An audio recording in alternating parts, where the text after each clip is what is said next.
In a quiet corner of the countryside unfolded a story brimming with unexpected twists and amusing situations. It all began with the arrival of a city dweller in the rural backwoods. Sergey, a 40-year-old man with a sturdy build and strong hands, came to visit his mother-in-law, Viktoria, a 57-year-old woman whose ample figure and sharp gaze spoke volumes about her rich life experience. The purpose of Sergey's visit was to help with the haymaking, while his wife, Viktoria's daughter, remained in the city with their children. It was assumed the mother-in-law and son-in-law would manage the task together. Yet events took such a turn that they still evoke vivid memories to this day.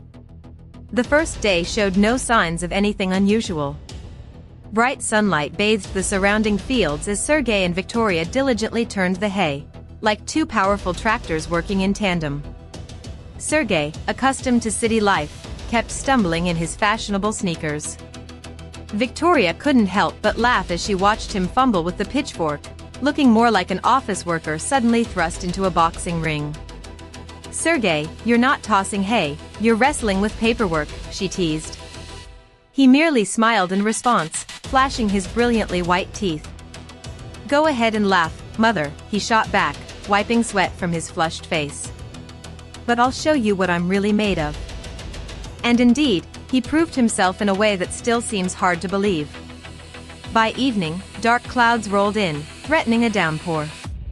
Exhausted like worn-out horses after a boisterous fair, they hurried to take shelter in an old barn.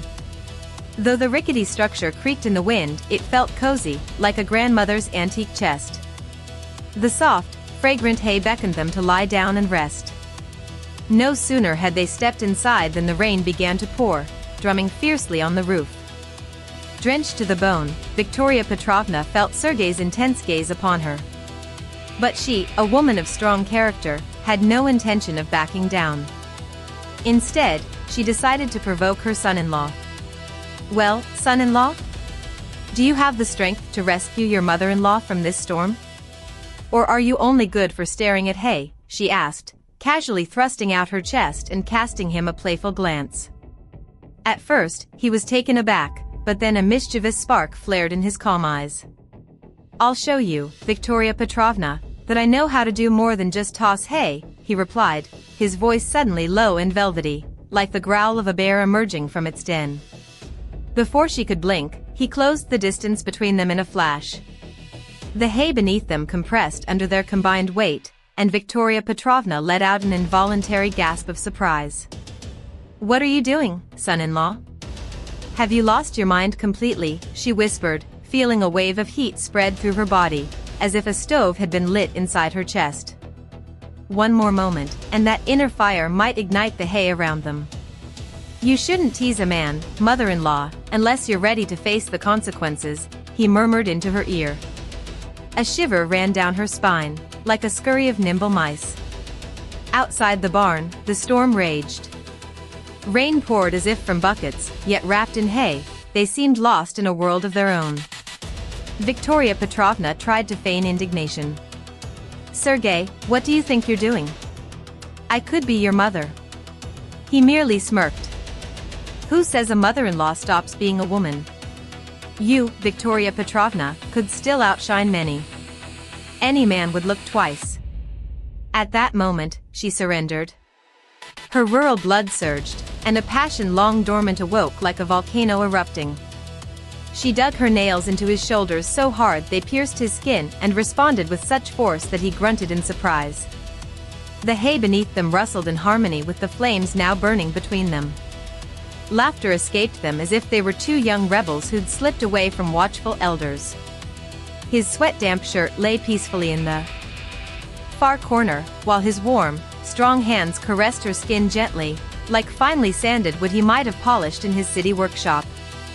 "You're like a samovar glowing red-hot, mother-in-law," he rasped.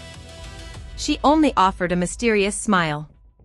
"And you, son-in-law, haven't lost your fire. Just don't burn out," she retorted. In this playful banter, full of teasing and jest, their bodies carried on a silent yet eloquent dialogue, so passionate it seemed the very barn trembled from their untamed energy. The rain continued to pour relentlessly, but engulfed in desire, they noticed neither the dampness nor the creaking of old planks. She, a woman of mature years, suddenly felt like a young girl experiencing the thrill of love for the first time. And he, her son-in-law, looked at her not as a mother-in-law burdened by experience, but as a forest nymph in her prime or a village beauty. Both images flattered her deeply. "Sergey, at least remember your wife," she whispered at one point. Without breaking away, he murmured, "I remember, but right now, you, mother-in-law, mean more to me than anything." In that instant, the precariousness of their situation became clear: a rural relative, his own mother-in-law, in the company of such an attractive man. This was no longer just a countryside trip. Despite outward propriety, an electric tension hung between them, enough to make any mature man envious.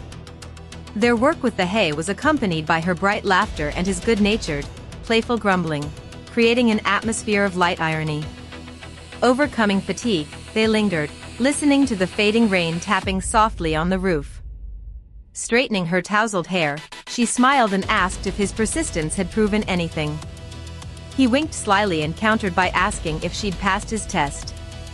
Their laughter flowed easily and naturally, as if they'd merely been searching for a needle in a haystack, but had instead discovered something far more precious: their own happiness. So ended that evening, filled with jokes, warmth, and the intoxicating allure of something forbidden, like the rich aroma of potatoes baked in a wood-fired oven.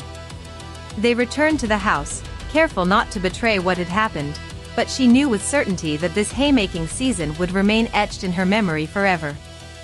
And judging by Sergey's knowing smile, he felt the same.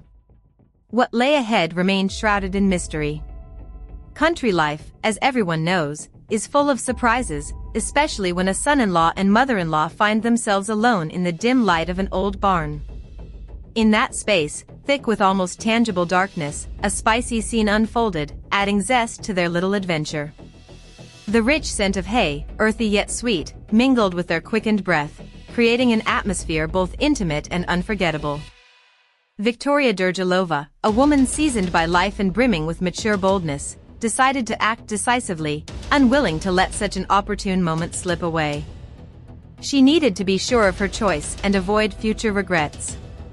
Sergey, her 40-year-old son-in-law with hands so strong they seemed capable of splitting logs with a glance, clearly hadn't expected such assertiveness from his 57-year-old mother-in-law. "Did you think all I know how to do is bake pies?" she asked, her voice husky, like an old cuckoo calling in spring, heralding new beginnings. They both burst into laughter, but it quickly gave way to deeper, more intense emotions. The prickly straw found its way into the most unexpected places, prompting Viktoria to hiss, "Damn grass." "Worse than a mother-in-law." Sergey just grinned. "Mother-in-law, this isn't your leather sofa, tough it out." And they endured, though their bodies were already beyond control, consumed by passion. They spoke their own language now, raw, honest, and fiery, like homemade village vodka, voicing desire and attraction without pretense. The hayloft trembled beneath them like an old tractor past its prime yet still capable of powerful